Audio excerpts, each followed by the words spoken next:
Radio Rishikesh की ओर से आप सभी को नमस्कार। 5 जून 2025 यानी कि विश्व पर्यावरण दिवस के मौके पर रेडियो ऋषिकेश की पूरी टीम पहुंच चुकी है OIMT कॉलेज, जहां प्रकृति के प्रति समर्पण और जागरूकता का एक अद्भुत आयोजन हुआ। चलिए आपको लेकर चलते हैं उस दिन की एक खास झलक में, जहां शिक्षा और प्रकृति साथ साथ चलती है।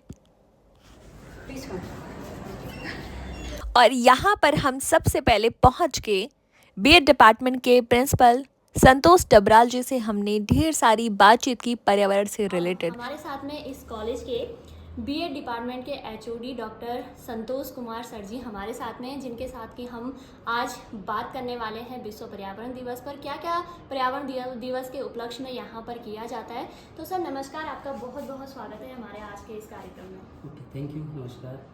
सर, आपसे हम जानना चाहेंगे कि आपके स्कूल में पर्यावरण संरक्षण के लिए कौन कौन सी गतिविधियां कराई जाती हैं।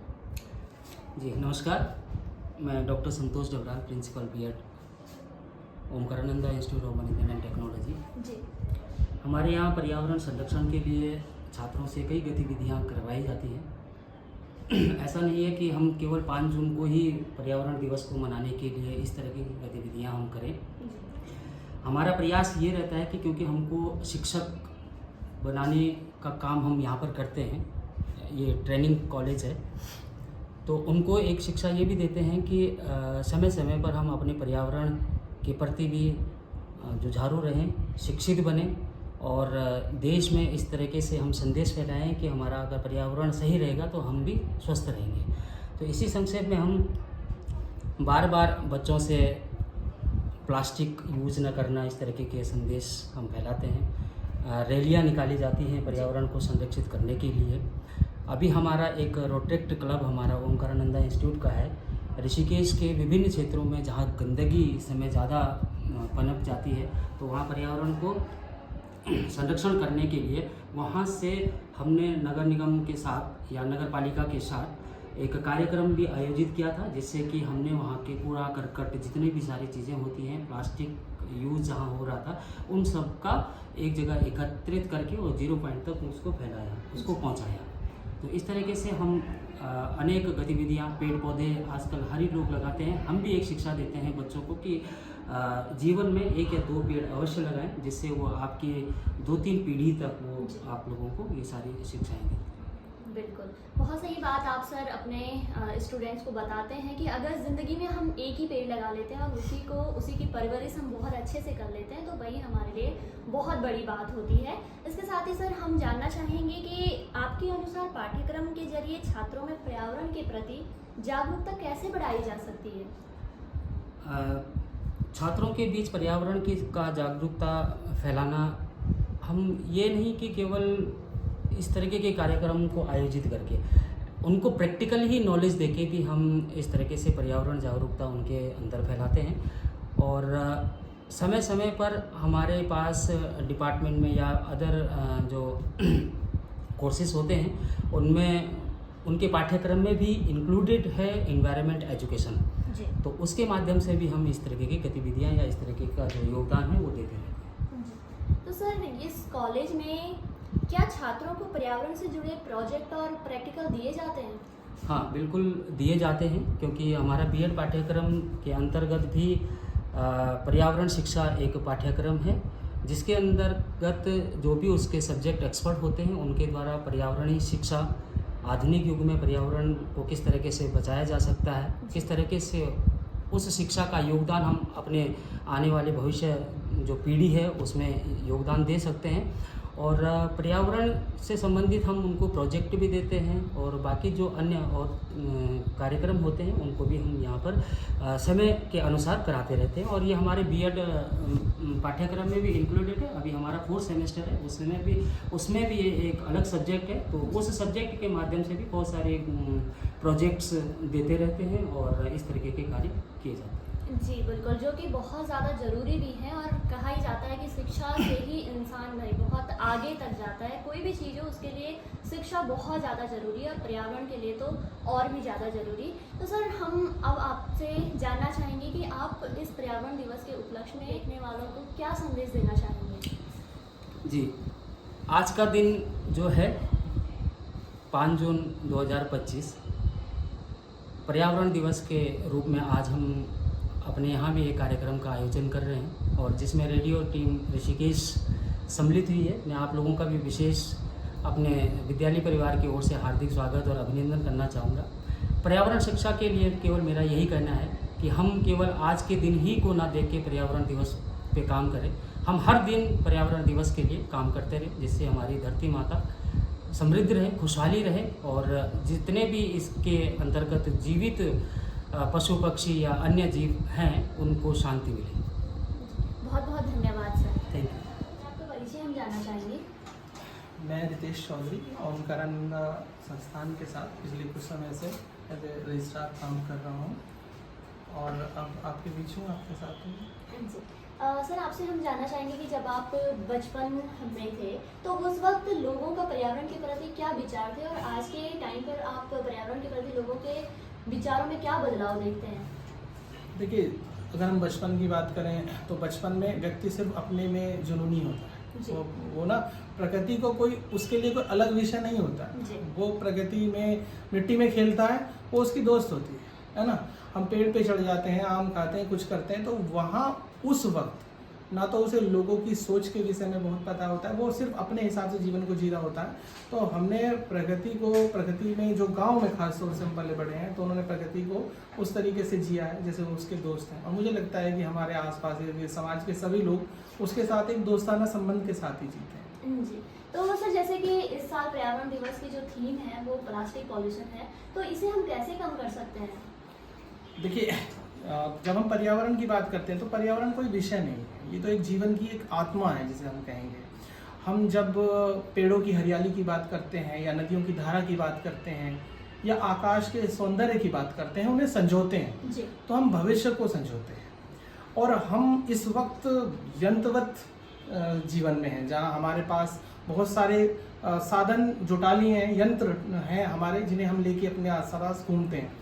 तो मुझे ऐसा लगता है कि समृद्धि के लिए उन सब की आवश्यकता है, बहुत ज़रूरी है। लेकिन जहाँ तक प्लास्टिक या किसी अन्य प्रदूषण की बात है जिससे पर्यावरण को हानि पहुँचती है, तो हमें कहीं ना कहीं अपनी स्ट्रैटेजी को सभी को इस ढंग से जीना होगा कि जहाँ हम समृद्ध भी हो सकें, विकास की दिशा में भी बढ़ सकें और पर्यावरण को बचा सकें।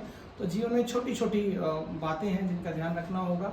और प्लास्टिक सबसे खतरनाक चीज़ों में से एक है, तो उसका प्रयोग कम करना होगा। लेकिन कम करने के लिए जीवन शैली में लाना पड़ेगा, किसी सरकारी आदेश या किसी चीज़ की चिंता नहीं करनी होगी।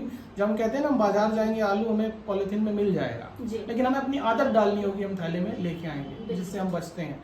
हम भाग नहीं सकते, दूध का थैली भी पॉलीथीन में मिलता है, कुछ करता है, लेकिन हम जिन्हें हम पहले उनका इस्तेमाल और उनके बाद में उनको कैसे हम डिकम्पोज करेंगे उस विषय पर ध्यान देते हैं। जी। तो सर पर्यावरण दिवस पर हमारे देखने वाले दर्शकों को आप क्या मैसेज देना चाहेंगे? मुझे ऐसा लगता है, मैं बार बार एक ही बात कहता हूँ कि हम पीछे नहीं जा सकते, हमें आगे ही बढ़ना होगा। हम पर्यावरण को बचाएं और विकास की दिशा में भी आगे बढ़ें, और इसके लिए जीवन में तालमेल बैठाना बहुत ज़रूरी है। जैसा कि मैंने कहा है कि पर्यावरण विषय नहीं, जीवन की आत्मा का मामला है। तो हमें अपनी आत्मा को एक बेहतर खुराक देनी होगी, उसकी सुरक्षा की ओर ध्यान देना होगा और हम सबको मिलकर इस दिशा में कदम बढ़ाना। Thank you so much sir. Thank you. मैं योगाचार्य नीतू मिश्रा OMT से।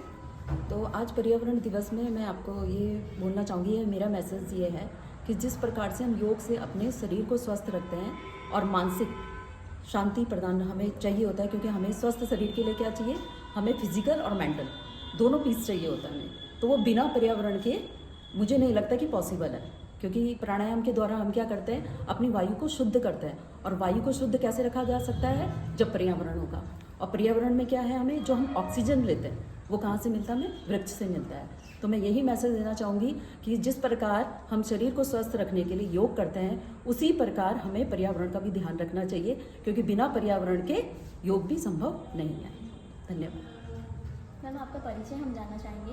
Namaskar everyone, I am Dr. Gangotri Rawat, Assistant Professor in the Department of Education, Omkarananda Institute of Management and Technology, Rishikesh. Ma'am आज पर्यावरण दिवस है, तो आपको क्या लगता है कि पर्यावरण को सबसे ज़्यादा नुकसान किस चीज़ से पहुंच रहा है? देखो, अगर बात करें पर्यावरण की, तो पर्यावरण को सबसे ज़्यादा नुकसान हमसे ही पहुंच रहा है, because we are the main cause. क्योंकि हम रिसोर्सेज को यूज़ करते हैं, लेकिन हम ये नहीं सोचते हैं कि उस रिसोर्स को हमें किस वे में यूज़ करना है, कि टाइम तक यूज़ करना है, और अगर हम यूज़ उसको कर रहे हैं तो फिर हम उसको रिप्लेस कर रहे हैं कि नहीं कर रहे हैं। बिकॉज एक ना एक दिन अगर हम इस तरीके से, जिस तरीके से हमारा लाइफ स्टाइल है, या सिर्फ एवरीवन इज़ वेरी सेल्फिश, हर कोई अपने बारे में ही सोच रहा है, ना पर्यावरण के बारे में सोच रहा है, ना हमारी जो हैबिट्स हैं उससे उसको नुकसान हो रहा है उसके बारे में सोच रहा है, तो ये बहुत बड़ी प्रॉब्लम है। तो कहीं ना कहीं हम ह्यूमन बींग्स ही इसका सबसे बड़ा कॉज है और सबसे बड़ा कारण है। क्योंकि अगर जिस तरीके की हमारी लाइफस्टाइल हो गई है, जिस तरीके से हमारी हैबिट्स हैं, अगर हमने इस पर कंट्रोल नहीं किया तो एक दिन मुझे लगता है कि धीरे धीरे वैनिश ही हो जाएगा सब कुछ। जी बिल्कुल। तो मैम जैसे कि हर साल यहाँ पर कॉलेज में कुछ ना कुछ थीम रहती है, तो इस साल जैसे कि प्लास्टिक है, तो आपको क्या लगता है कि प्लास्टिक पूरी तरीके से बैन हो जाना चाहिए? हाँ देखो, सारे कंट्रीज़ वर्ल्ड में इसी को ट्राई कर रहे हैं। इनफैक्ट अभी इस साल का जो थीम है बीट प्लास्टिक पोल्यूशन, उसमें यही मेन जो फोकस है, जो मेन टारगेट है वो यही है कि 2040 तक कम्प्लीटली प्लास्टिक बैन हो जाना चाहिए। बट ये किस हद तक पॉसिबल हो पाएगा वो भी हम पे ही डिपेंड करता है कि हम किस तरीके से प्लास्टिक को रिप्लेस करते हैं। There are so many ways in that way कि हम प्लास्टिक को कैसे रिप्लेस कर सकते हैं। जैसे कि अगर मैं अपनी बात करूँ तो I use glass bottle, you can see on my table, मेरे पास 2 बॉटल्स है, एक स्टील की है, एक ग्लास की है, और इवन मैं कोम भी वुडन यूज़ करती हूँ। मतलब मैं अपनी, हम हर किसी को, हमें अपनी ही लाइफस्टाइल को चेंज करना पड़ेगा, तभी हम प्लास्टिक को क्या कर सकते हैं, कम्प्लीटली बैन कर सकते हैं, कम्प्लीटली उसको वैनिश कर सकते हैं। क्योंकि ये हमारी लाइफ का एक ऐसा पार्ट बन गया है कि इसको हम अगर सोचें कि एकदम से रैडिकेट कर देंगे तो वो पॉसिबल नहीं है। बट हाँ, धीरे धीरे जिस तरीके से हम अपनी हैबिट्स को कंट्रोल अगर करेंगे, अगर हम ये सोचें कि प्लास्टिक के बदले क्या हम सब्स्टिट्यूट यूज़ कर सकते हैं, तो पॉसिबल है। तो अभी मैम हमारे सभी देखने वाले श्रोताओं को आपका क्या मैसेज रहेगा? मैं जितने भी व्यूवर्स हैं रेडियो ऋषिकेश 90 FM के, मैं उनसे यही कहना चाहती हूँ कि जो बीट प्लास्टिक पोल्यूशन है, अगर इसको हम अपने दिमाग में घर कर लें, मतलब एक कॉन्सेप्ट बना लें कि यस हमें प्लास्टिक को बीट करना है, तभी हम इसके जो रिप्लेसमेंट्स हैं उनको उसको फाइंड आउट कर सकेंगे। और ऐसा नहीं है, आज के टाइम में एवरीथिंग इज़ अवेलेबल, प्लास्टिक के बदले सब्स्टिट्यूट्स हैं, बहुत सारे हैं।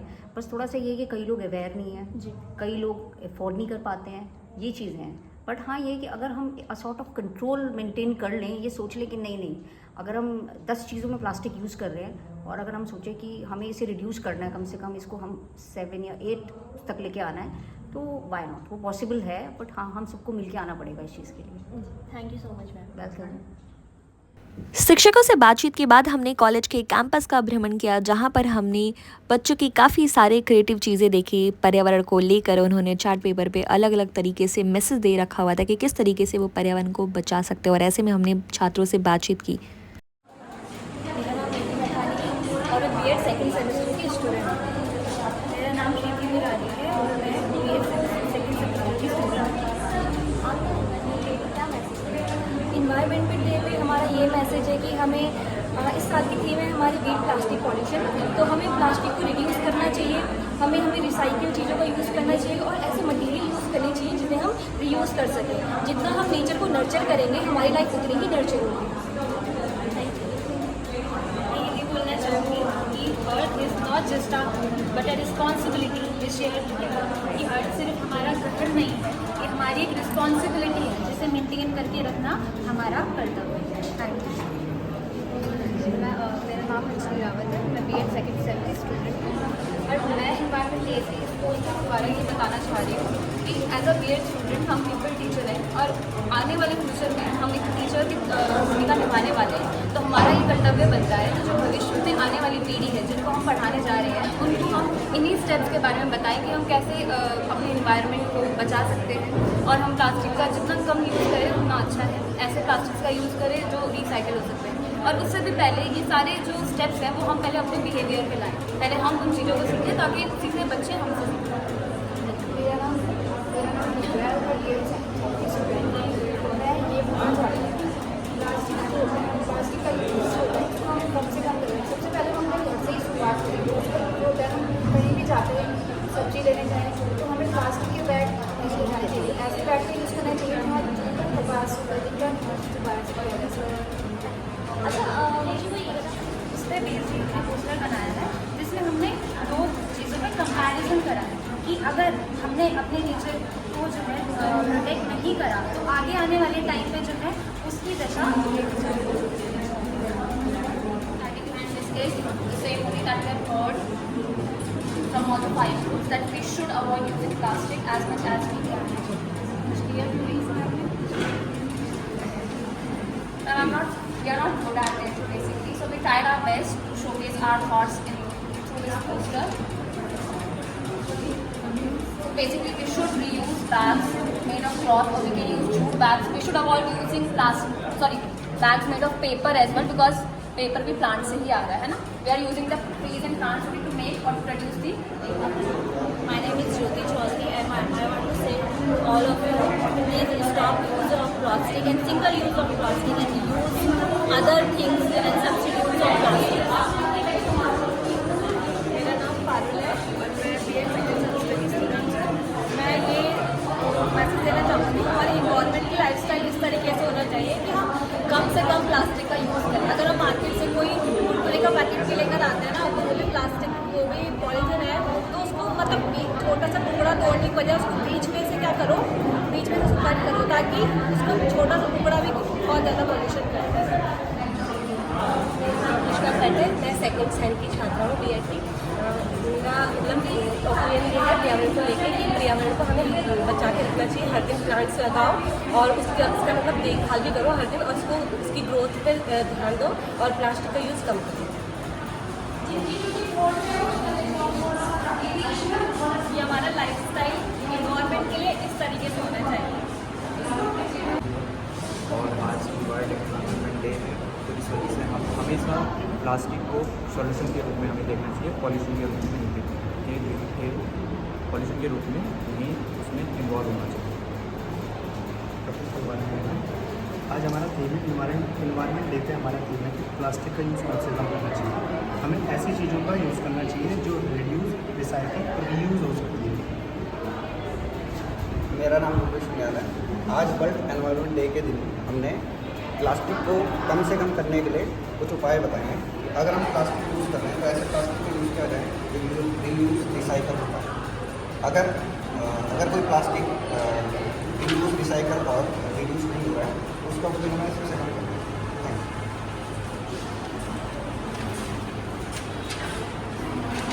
इस पोस्टर के माध्यम से मुझे समझाना चाह रहे हैं कि ऐसे प्लास्टिक का यूज़ करें रिड्यूस एंड रिसाइकल हो सके, और हमें सिंगल यूज़ ऑफ प्लास्टिक का कम से कम उपयोग करना चाहिए, क्योंकि इससे क्या होता है एनवायरनमेंट को सबसे ज़्यादा हानि करता है. हमने यहाँ पे सॉल्यूशन की बात करी है, जैसे कि हम इसमें use of jute and bags का यूज़ कर सकते हैं.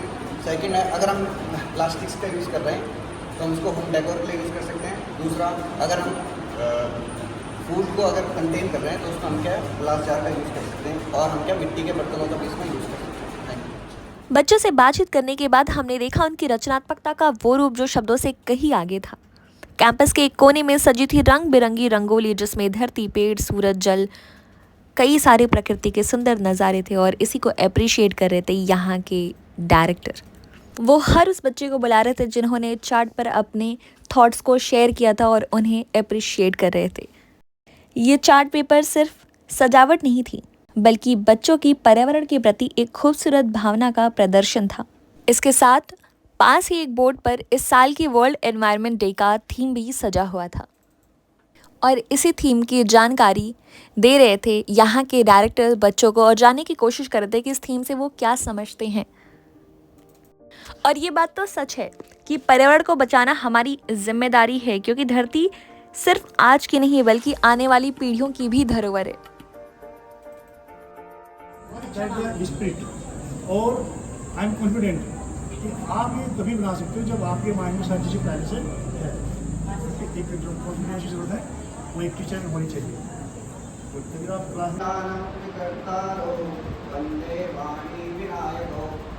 Good afternoon everyone. I Yogesh Niall. Department of Education are here to welcome you all on this special occasion, that is celebration of World Environment Day 2025. To remind ourselves that Earth provides sustainable livelihood and quality of life to underprivileged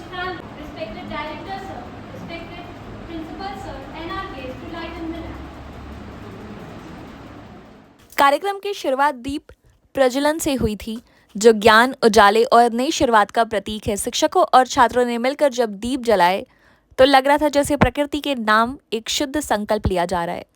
environment day पर बच्चों ने एक drama भी तैयार किया था, जिससे बाकी लोगों को समझ में आ सके कि पर्यावरण की इम्पोर्टेंस क्या है।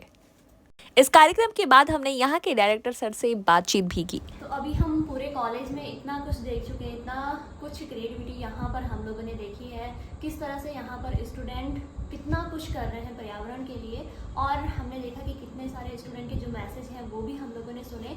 तो अब इस कॉलेज में हमारे साथ हैं यहाँ के डायरेक्टर सर, तो उनके साथ में हम बातचीत करेंगे और जानेंगे कि उनके क्या विचार है पर्यावरण दिवस को लेकर के। तो सर, आपका बहुत बहुत स्वागत है हमारे आज के इस कार्यक्रम में। धन्यवाद जी। सबसे पहले तो आपको विश्व पर्यावरण दिवस की हार्दिक शुभकामनाएं, आपको और आपके सभी श्रोताओं को। और आपका मैं धन्यवाद देता हूं कि आपने अपने बिजी शेड्यूल से समय निकाला और हमारे कॉलेज के प्रांगण में आए, पूरा भ्रमण किया और बच्चों से मिले। जैसे भी आपने बताया, बच्चों की जो बातें वो आपने देखी, तो इससे बच्चा भी हमारा उत्साहित हो जाता है। इसके धन्यवाद। और हमारा उद्देश्य है कि बच्चों को हम एक प्रैक्टिकल नॉलेज दे, बच्चों को थ्योरेटिकल नॉलेज दे, और साथ ही साथ समाज के प्रति जो हमारी जवाबदेही है, समाज के प्रति जो हमारी जिम्मेदारी है, उसको भी बच्चा समझे। और इस तरह की हम पढ़ाई और उनकी जो ग्रूमिंग है वो हम करते हैं। तो सर, आपसे हम जानना चाहेंगे कि पर्यावरण दिवस मनाने का उद्देश्य क्या है? देखिए, जैसे आपने देखा होगा कि अलग अलग अवसर पर हमारे देश के अंदर अलग अलग दिवस मनाए जाते हैं। उन्हीं में से एक है पर्यावरण दिवस।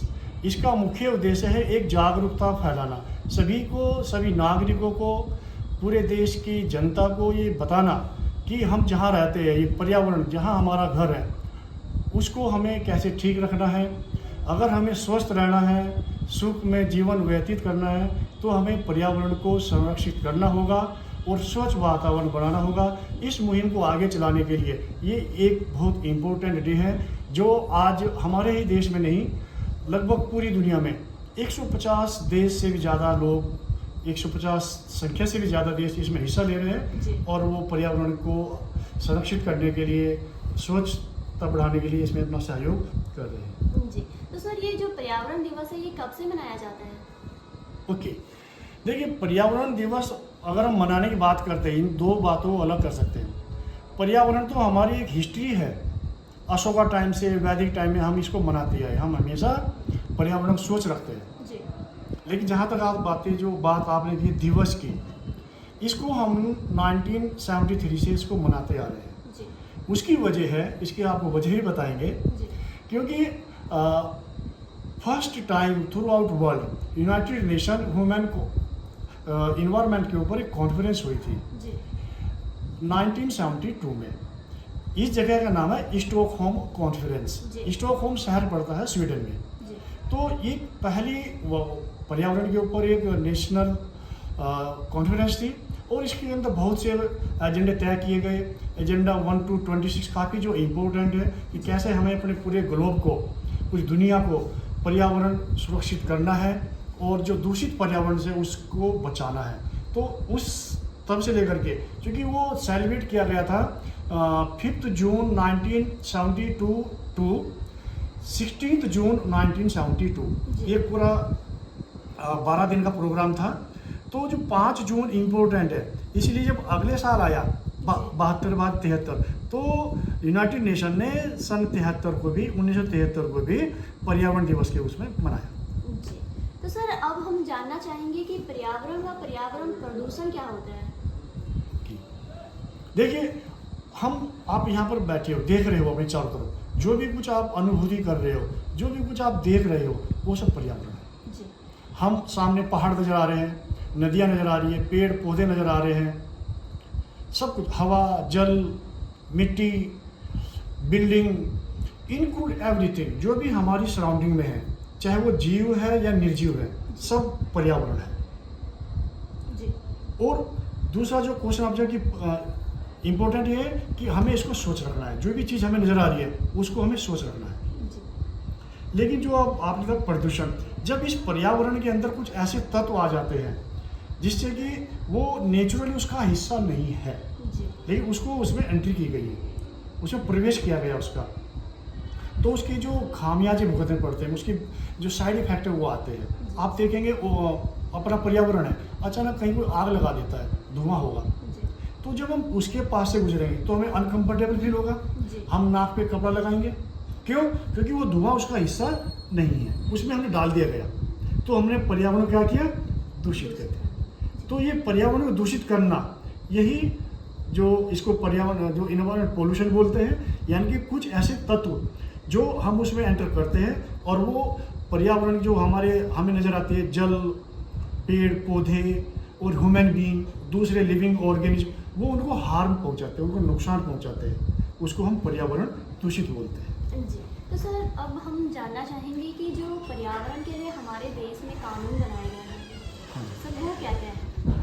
देखिए, वैसे तो हमारे देश का बहुत रिच कल्चर है, हम हमेशा ही पर्यावरण संरक्षण की बात करते हैं, लेकिन उसके बावजूद भी जब जनसंख्या बढ़ती जा रही है तो सभी लोग इन सब बातों का ख्याल नहीं रखते, तो उनको ख्याल रखने के लिए कुछ रूल्स रेगुलेशन बनाए गए हैं। और ये रूल रेगुलेशन आप देखिए अशोका टाइम से देख सकते हो, उस टाइम भी अभयारण्य हुआ करते थे, कुछ एरिया होते थे जहाँ पर लोग घूमा करते थे, हंटिंग करते थे, बाद में फिर एक चर्चा चली आई। और हम सभी, ये हमारे जो इंडियन कल्चर है उसकी एक बहुत गहरी बात है कि हम जानवरों को भी देवी देवता के रूप में पूजते हैं। कुछ जानवर ऐसे जिनको हम बहुत पूजते हैं, जो हमारी देवियाँ हैं वो शेर के ऊपर सवार होकर आती है, ऐसा हम मानते हैं।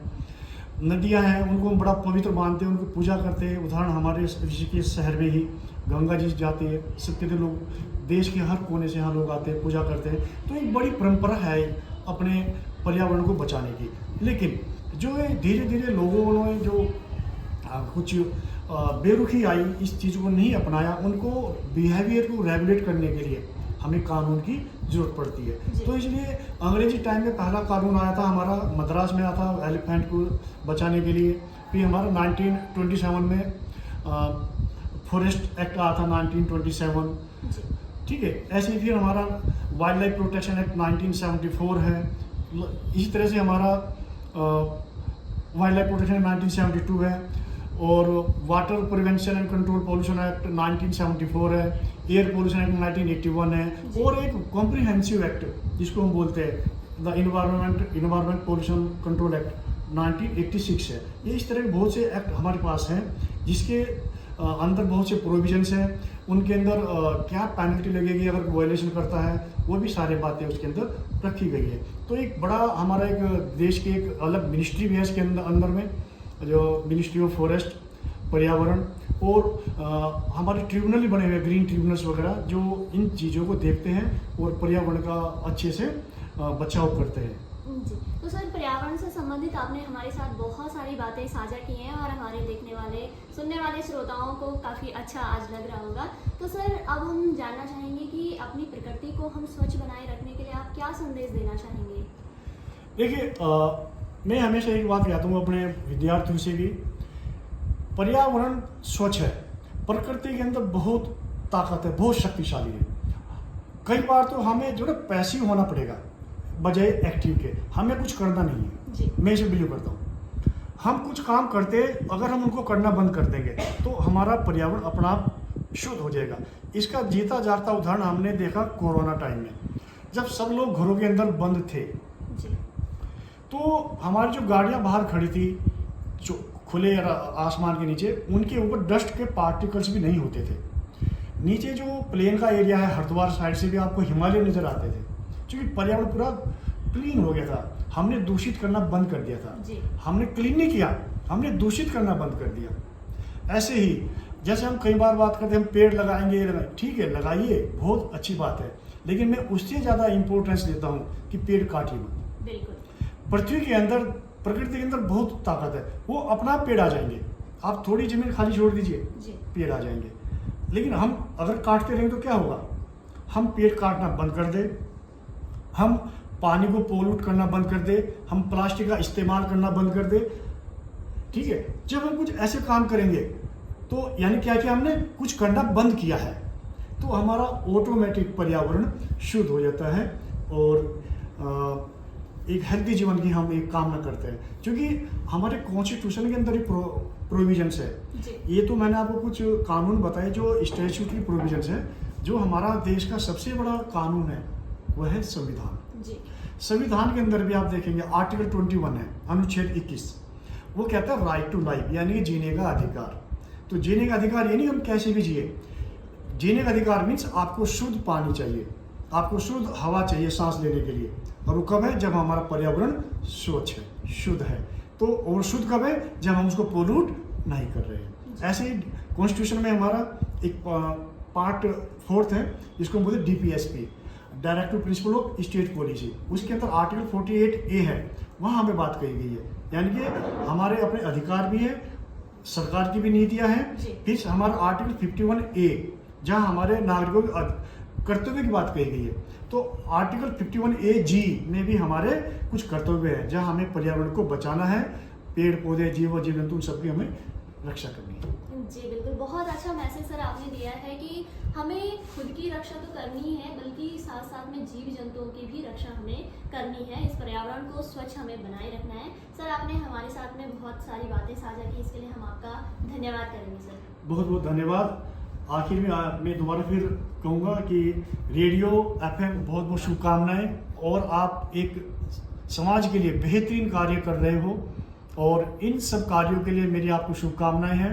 ऐसे करते रहिए, और इस दौरान कहीं भी आपको हमारी आवश्यकता हो, मेरी फैकल्टी मेंबर्स की या मेरे विद्यार्थियों की, हम हमेशा समाज सेवा के लिए तत्पर हैं। Thank you so much. Thank you. कार्यक्रम के अंत में OIMT द्वारा हमें रेडियो ऋषिकेश को सम्मानित किया गया। ये हमारे लिए गर्व की बात है कि हम प्रकृति के इस यज्ञ में सहभागी बन सके। वर्ल्ड एनवायरनमेंट डे सिर्फ एक दिन नहीं, एक चेतना है। आज OIMT में हमने देखा कि कैसे शिक्षण संस्थान आने वाली पीढ़ियों को हरियाली की पाठशाला में बदल सकते हैं। आई होप आपको हमारी वीडियो बहुत अच्छी लगी होगी, और हम OIMT के साथ मिलकर आज हमने वो विश्व पर्यावरण दिवस मनाया, जो हमें बहुत अच्छा लगा। और यहाँ के स्टूडेंट्स, टीचर्स, प्रिंसिपल, डायरेक्टर, हर कोई बहुत ही ज़्यादा कोऑपरेटिव है। तो बहुत अच्छा लगा यहाँ पर आकर, and thank you so much. हम OIMT का बहुत बहुत धन्यवाद करते हैं। आई होप आपको वीडियो बहुत अच्छी लगी। अगर अच्छी लगी होगी तो लाइक कमेंट शेयर करना मत भूलिएगा। Thank you so much, keep watching. तो चलिए आज से ही एक छोटा प्रयास शुरू करें, क्योंकि परिवर्तन वहीं से शुरू होता है जहां आप हैं।